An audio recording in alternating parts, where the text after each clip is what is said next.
Le pouvoir de création de l'esprit est illimité. Cependant, toutes les croyances limitantes que nous avons assimilées depuis notre enfance agissent comme des freins pour notre esprit, limitant pleinement notre potentiel. Chaque fois qu'une croyance limitante apparaît, nous nous sentons davantage restreints, jusqu'au moment où l'on perd totalement confiance en soi et n'arrivons plus à rien. À ce moment-là, plus rien ne nous semble possible, tout paraît compliqué et difficile, et les épreuves semblent insurmontables et sans fin. Pour mettre fin à ce cycle, il va donc falloir éliminer ces croyances limitantes.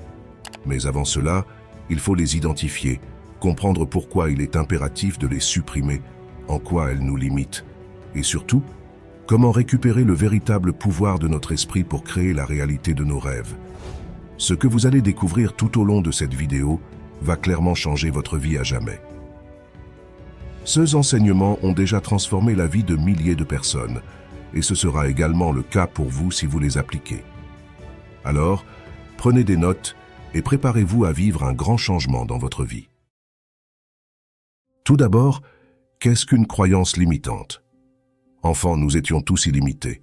Cela signifie que notre esprit était capable de tout imaginer, sans se demander si telle chose était possible ou non. Nous imaginions quelque chose, nous le faisions, puis nous le créions. Cela s'explique par le fait que les enfants n'ont pas encore développé leur esprit analytique. Cependant, en grandissant et en expérimentant, le cerveau humain développe cette capacité analytique en fonction des choses qu'il a apprises au fil de son existence. C'est ainsi qu'il commence à juger et à affirmer si telle chose est possible ou non. L'esprit analytique est cette partie de notre esprit qui analyse tout, se demande si nous pouvons faire ceci ou cela, réfléchissant au comment et au pourquoi, cherchant à savoir comment cela est possible, et puis ensuite conclut que non, ce n'est pas possible. La question est donc, comment notre esprit analytique juge-t-il si une chose est possible ou non? Eh bien, il fait cela en fonction de ses expériences vécues, de ses connaissances acquises et des choses apprises. Par exemple, supposons qu'un jour vous ayez essayé d'investir votre argent, mais que cet investissement se soit mal passé. Vous avez peut-être instauré la croyance limitante que l'investissement ne fonctionne pas. Ou bien, il se pourrait que certaines personnes de votre entourage aient essayé certaines choses et ne les aient pas réussies.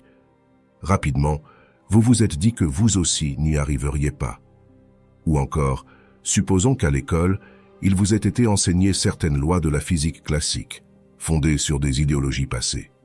Vous pourriez alors penser que l'être humain est soumis à son environnement. Ainsi, vous serez inconsciemment bloqué dans une matrice que vous avez vous-même construite. Petit à petit, toutes ces croyances accumulées bloquent votre esprit, le limitant à un champ de perception si étroit que plus rien ne semble possible. Le problème des croyances limitantes est qu'elles se renforcent au fur et à mesure qu'on les utilise.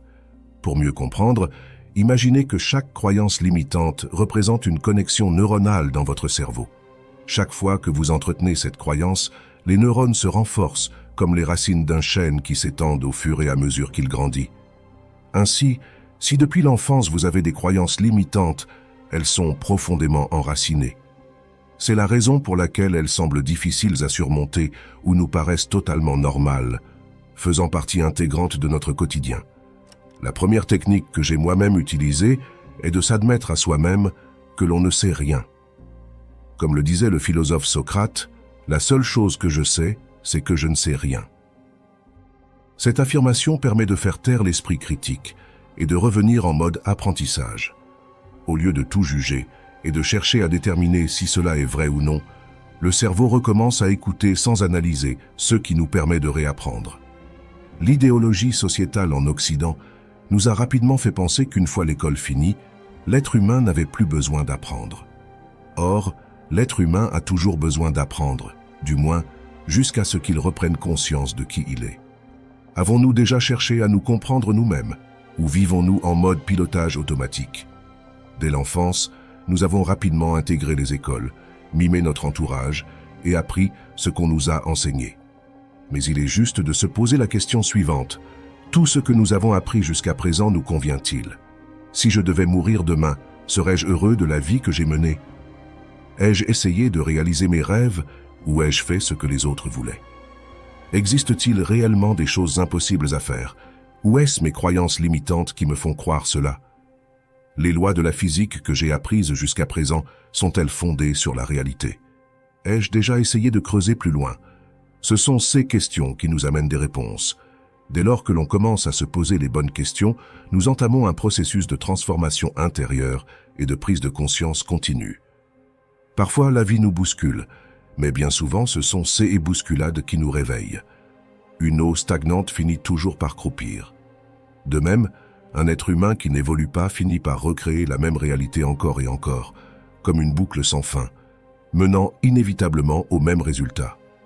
Comprenez bien le terme « boucle de réalité ». Une boucle de réalité commence par avoir les mêmes pensées quotidiennes, provoquant les mêmes sentiments, engendrant les mêmes choix, menant aux mêmes actions, déterminant les mêmes résultats et créant ainsi la même réalité. Ce mode de vie est équivalent au pilotage automatique d'un avion. Ce n'est plus vous qui dirigez, mais vos habitudes qui vous dirigent. Il est crucial de comprendre un point majeur sur le cerveau humain et son fonctionnement. Notre cerveau est l'ordinateur de notre conscience. Chaque fois que nous répétons des gestes, des pensées et des actions suffisamment de fois, elles s'inscrivent neurologiquement dans notre cerveau, comme un programme informatique. Ainsi, nous n'avons plus besoin de réfléchir pour faire ces actions. Par exemple, se lever chaque matin à la même heure, prendre le même petit déjeuner, aller au travail avec la même voiture, discuter avec les mêmes personnes des mêmes sujets, encore et encore. Cela mène à vivre la même journée jour après jour, ne laissant aucune place à l'inconnu. L'inconnu peut faire peur au premier abord, mais il représente surtout une possibilité. En bannissant l'inconnu pour rester dans le domaine connu, on s'auto-condamne à revivre la même réalité en boucle. Modifiez plutôt votre environnement interne, soit votre manière de penser et de ressentir, et voyez comment vos efforts modifieront l'environnement externe. Efforcez-vous de créer une expérience future nouvelle et inconnue. Ainsi, lorsqu'un événement imprévu et favorable aura lieu, vous serez agréablement surpris. Vous serez devenu un créateur quantique. Vous serez passé de la loi de cause à effet à celle qui permet de causer un effet. La science a prouvé aujourd'hui que ce n'est pas le cerveau qui crée la conscience, mais la conscience qui crée l'apparence du cerveau. À ce stade de la connaissance, il est essentiel de comprendre que l'être humain est illimité. La conscience humaine crée la structure atomique du corps en son sein. C'est la raison pour laquelle notre monde intérieur, soit nos pensées et nos émotions, attire des événements. Il n'y a pas d'écart entre notre monde intérieur et notre monde extérieur. Les deux ne forment qu'un. La science et la physique quantique ont clairement démontré que tout est énergie. Les atomes, qui sont les composantes de tout dans l'univers, sont constitués de la même énergie. La différence de fréquence entre chaque atome donne l'illusion de la séparation entre notre corps et notre environnement à l'échelle humaine. Il est donc crucial de comprendre que nos pensées ont des conséquences telles qu'elles créent notre réalité. La conscience, c'est-à-dire notre esprit, façonne comme de l'argile l'énergie des possibilités infinies. Cependant, si on ne laisse pas place aux possibilités infinies de se manifester, notre conscience ne crée rien de nouveau. Notre conscience crée en fonction de notre monde intérieur, soit de nos croyances profondes, émotions, attitudes et pensées, soit ce qu'on appelle notre état d'être. Ainsi, en changeant notre état d'être, nous changeons notre réalité extérieure. Rappelez-vous de l'exemple de la boucle de réalité. Tout commence par les mêmes pensées et les mêmes sentiments.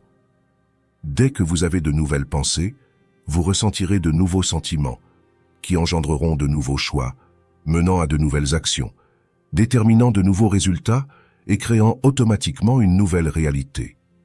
C'est pourquoi le véritable secret de la réussite réside en soi. Tout pouvoir réside en nous. C'est intérieurement que nous créons ceux que nous expérimentons extérieurement. Cela s'applique également au niveau génétique. La science sait aujourd'hui que les soi-disant maladies génétiques sont plus précisément l'héritage d'un état de conscience, manifestant physiquement la maladie. La maladie est donc le fruit d'un état de conscience. Il est prouvé que l'ADN humain contient en lui un pouvoir infini. L'esprit habitant le corps détermine la façon dont l'ADN va être exprimé. On appelle ce concept l'épigénétique. L'épigénétique correspond à l'étude des changements dans l'activité des gènes, n'impliquant pas de modification de la séquence d'ADN et pouvant être transmis lors des divisions cellulaires. Cela signifie que par l'esprit, nous pouvons activer des gènes qui sommeillent en nous et en désactiver d'autres, comme ceux qui nous limitent. Le point clé à retenir est que tout naît de l'esprit. Notre corps, notre cerveau, tout comme l'univers qui nous entoure, est déterminé par notre état d'être. Façonnez-vous à votre image intérieurement, et ce changement se manifestera extérieurement. N'attendez pas que l'environnement extérieur change qui vous êtes. Changez-vous, et le reste changera. C'est ainsi que la réalité fonctionne. Si vous souhaitez apprendre à reprogrammer intégralement votre esprit pour tout réussir, téléchargez gratuitement les nombreux e-books disponibles sur mon école d'entrepreneurs motivés.